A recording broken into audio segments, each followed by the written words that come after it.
Бүгдээрээ сайн уу? Сайхан амарцгааж байна уу?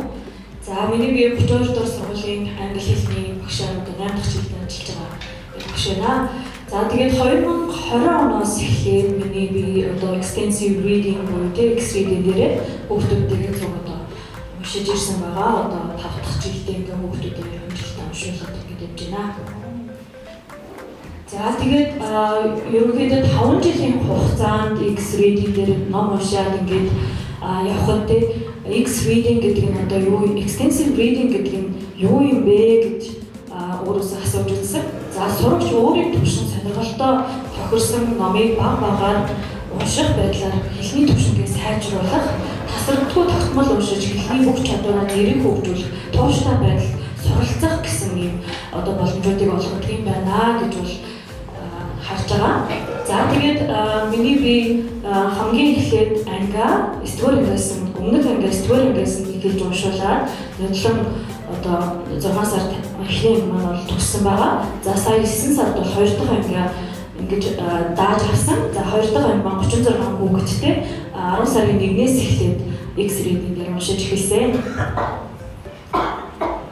За тэгээд ерөнхийдөө нөгөө өмнө хүүхдүүдээ уншуулаад уншлах марафонууд дээр оролцуулаад ингээд явж исэн багшийн үед тийм ээ хүүхдүүдээ хэрхэн яаж үгдүүнтэй уншуулах вэ? Яавал ингээд илүү үгдүүнтэй болох вэ гэдэг талаар маш их бодолцож үзсэн юм яг дээрээ.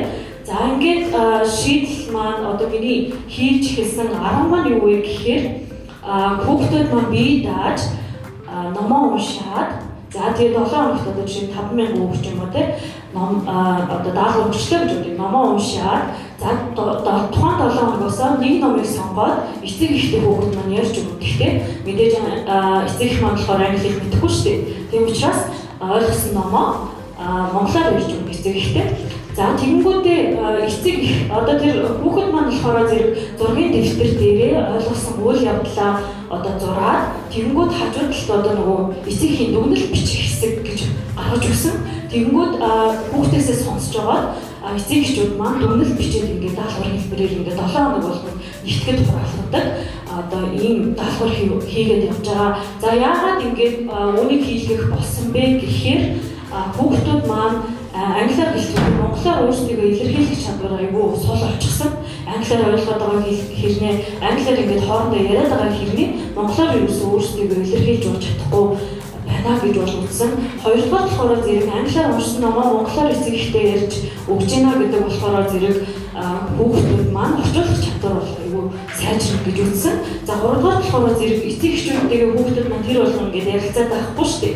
Тэгэхээр 7 хоногт нэг удаа ч заавал ингээд эцэг эхтэйгээ ч юм уу өвөө эмээтэйгээ ч юм уу даалгавар хийх ёстой гэдэг ингээд өчгөө хүүхэд маань хүссэн хүсээгүй эцэг эхтэйгээ 30 минут нэг цагийн хугацаанд ингээд одоо цаг өнгөрүүлж эхэлдэг юм байлээ. Тэгээд гэр бүлийн харилцаа ч гэсэн айгүй эерэг нөлөө үзүүлж болох хэлсэн.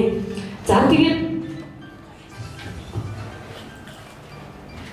багшийн үүрэг те уншуулах явцад багшийн үүрэг юу вэ гэхээр сурагчид өөрсдийн төвшин тохирсон номыг олж уншиж чадаж байгаа хэсэгт хяналттай байх. Зарим хүүхдүүд маань зэрэг айгүй хүнд ном тийм мэдхгүйгээр ингээд сонгож аваад фейлтэй тэрэндээ ингээд уран номроо цааш унших хүсэлгүй болох жишээ нэ тиймэрхүү байдал ажиглагддаг учраас нөгөө уншихгүй байгаа боцлоо биелэхгүй байгаа хүүхдүүд айгүй сайн ингээд датаар номроо үзэхээр хүнд номыг сонгоцсон тэрэндээ ингээд фейлцсэн болохоор ингээд уншиж чадахгүй уран номорсон тийм байдалтай ажиглагддаг. Тийм учраас маш сайн хяналттай байх хэрэгтэй байна гэж үзсэн. За эцэг эхчүүдэд хүүхдийн явцын мэдээллийг 7 хоног дотор мэдэгдэх тайлбарлах. За тэгэхээр хүүхдүүдийнхээ таатаг ингээд тавиад эхлэхээр эцэг эхчүүд өөрсдөө бас хяналттай байна тийм. Манай хүүхэд яагаад энэ 7 хоногт уншаагүй юм бол тийм уг нь бол ингээд уншаад ирэх гэсэн шүү дээ гэх мэтлээ. Хүүхдүүд маань уншиж ихтэй өөр тоглоом тоглодог ч юм уу тийм байдлаар ажиглагдаад байгаа. Тэгэхээр хяналт тавих байлан сайжиргаа гэсэн. Хүүхэд эцэгийг хамтарч ажиллаж байгаа хэсэгт хяналт тавьж фидбек өгөх, урамшуулах гэж байгаа. Тэгэхээр эцэг эхтэйгээ заавал ингээд даалгавар хийх ёстой гэж өчтдөг зарим эцэг эхчүүд бол ингээд нөгөө хойш нь тавиад тийм дараа болъё гэдэг ингээд явсаар байгаа хүүхэд маань даалгаврыг хийж чадахгүй тохиолдол айгүй хатарсан. Тэгээд өөрсдөө ингээд хувьчлан ингээд утастаж хэлээд ингээд учирлаж хэлэхээр гэд ойлгоо дараагийн удаа нөгөө даалгавар хийх байдал маань ингээд илүү ахицтай байх жишээ.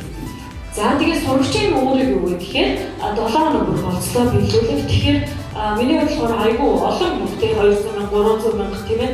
Тийм олон мөнгө бол уншуулах олон ном уншуулахыг бол зордгоо яг чанартай ойлгож ингэж уншаасаа ойлгосон намайг эцэг ихтэй ярьж өгөөд тэрийгээ бас өөрийн болгож аваасаа гэдэг байдлаар уншуулж байгаа.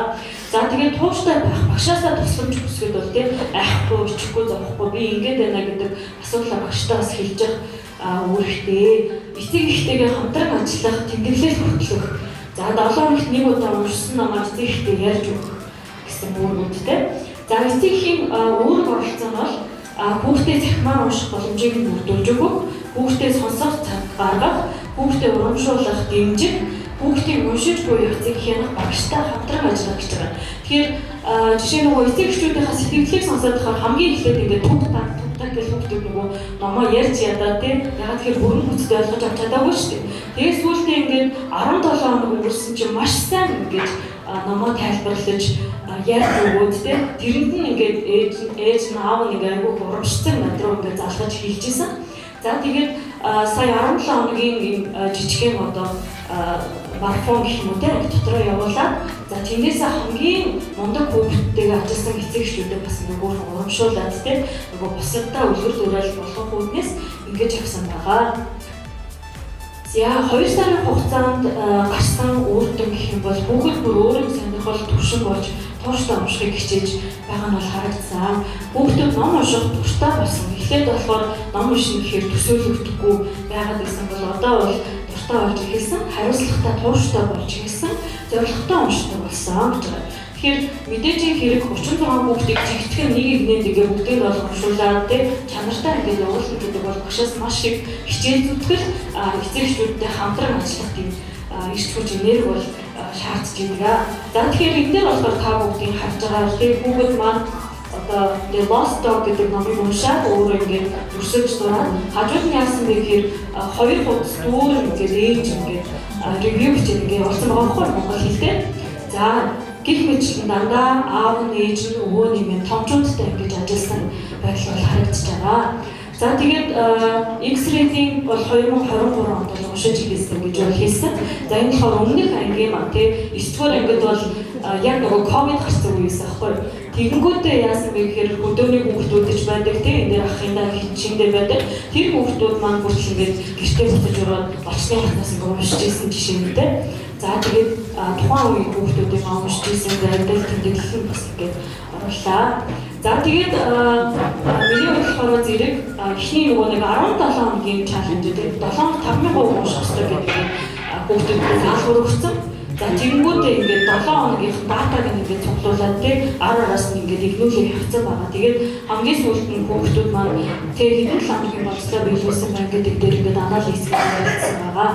За тэгэхээр энэхээр зэрэг бас энийг болохоор зэрэг би дүнтэй холбоод өчтөг нөгөө бие даах хэлбэрээ. За 7 хоног 5,000% унших нь 2 оноо 17 хоног унших нь ингээд чиний 100 онооны төгөө 20 оноо шүү гэж өчтөг байхгүй. Тэгэхээр зэрэг хүүхэд маань хүссэн үгүй одоо тийм унших ёстой болно. Эргээд одоо нөгөө номонд дуралж байгаа гэсэн хэлбэр болж байна. За тэгээд 7 хоногоор бас датагийн оруулаад өчөж байгаа эцэг ихтэйгээ ажиллаж ийн үгүй юу гэдэг бас байдлыг ингээд датагийн оруулаад өчөж байгаа. За анхаарал татсан баярлалаа.